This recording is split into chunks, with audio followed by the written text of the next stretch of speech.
कांग्रेस आज डरी हुई है, घबराई हुई है। कांग्रेस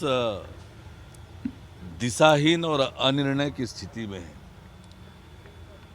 जनता कांग्रेस से दूर जा चुकी है और जनता को न कांग्रेस के नेतृत्व पर भरोसा है, न उनकी नीयत पर।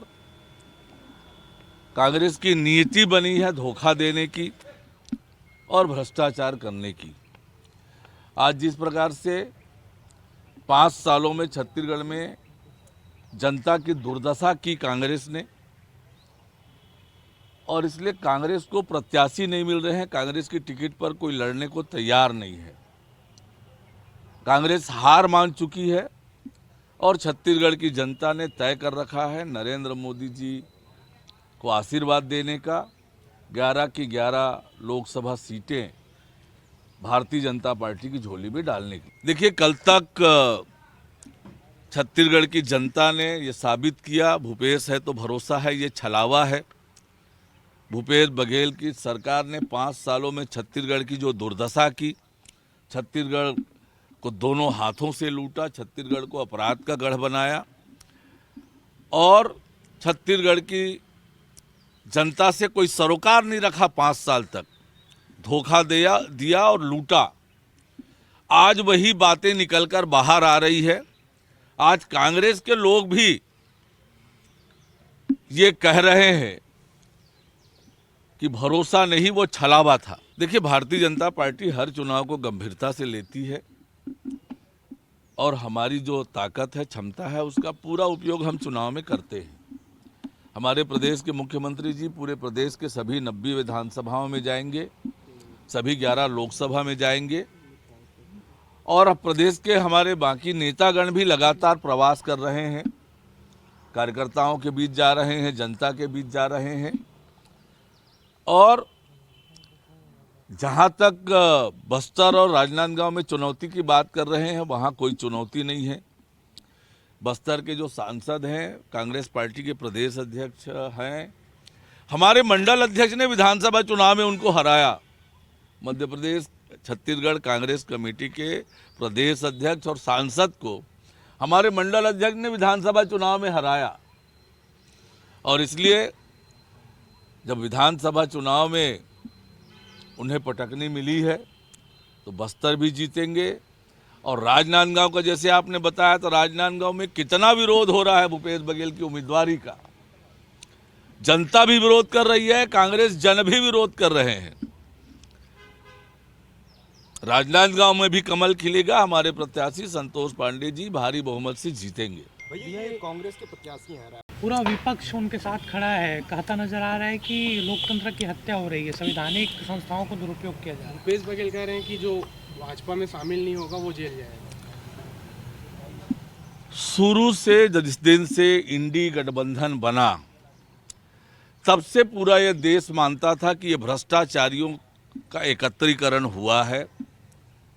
परिवारवादी पार्टियां और भ्रष्टाचार में लिप्त लोग इकट्ठे हुए हैं।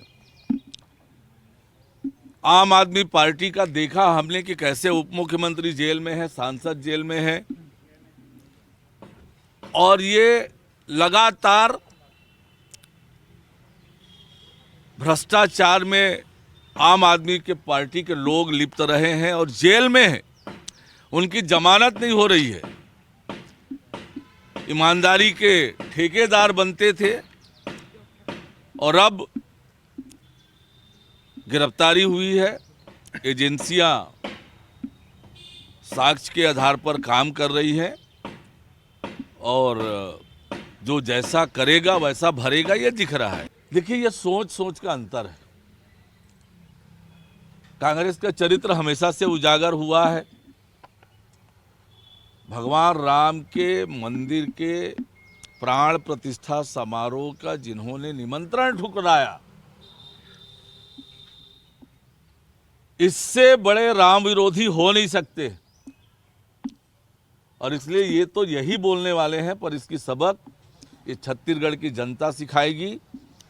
और जिस पार्टी के प्रत्याशी, जिस पार्टी ने भगवान राम के मंदिर के प्राण प्रतिष्ठा का निमंत्रण ठुकराया, राम भगवान के ननिहाल के लोग ऐसे पार्टी के प्रत्याशियों को यहाँ पर सबक सिखाएंगे और घर बिठाएंगे।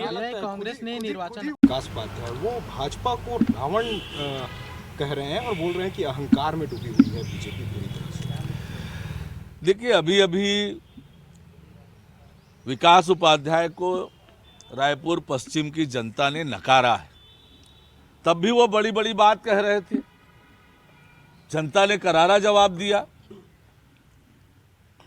और विकास उपाध्याय को रायपुर लोकसभा की जनता करारा जवाब देगी और ऐतिहासिक वोटों से रायपुर की जनता उन्हें हराएगी और वापस घर बिठाएगी। देखिए, निर्वाचन आयोग नियमानुसार अपनी कार्यवाही कर रही है और आज ये कांग्रेस पार्टी डरी हुई है, घबराई हुई है। शिकायत करने के, आरोप लगाने के अलावा इनके पास कोई काम नहीं है। ये तो दिखा है 5 सालों में कैसे अहंकार से डूबे थे 5 सालों में।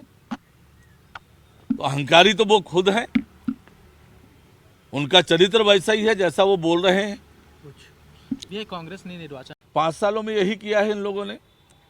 छत्तीसगढ़ को लूटा है, छत्तीसगढ़ के संसाधनों को लूटा है और अब छत्तीसगढ़ में किसी तरह की लूट की इजाज़त न किसी कांग्रेसी को होगी और न किसी को होगी। छत्तीसगढ़ के संसाधनों के लूट करने वालों पर कड़ी कार्रवाई होगी।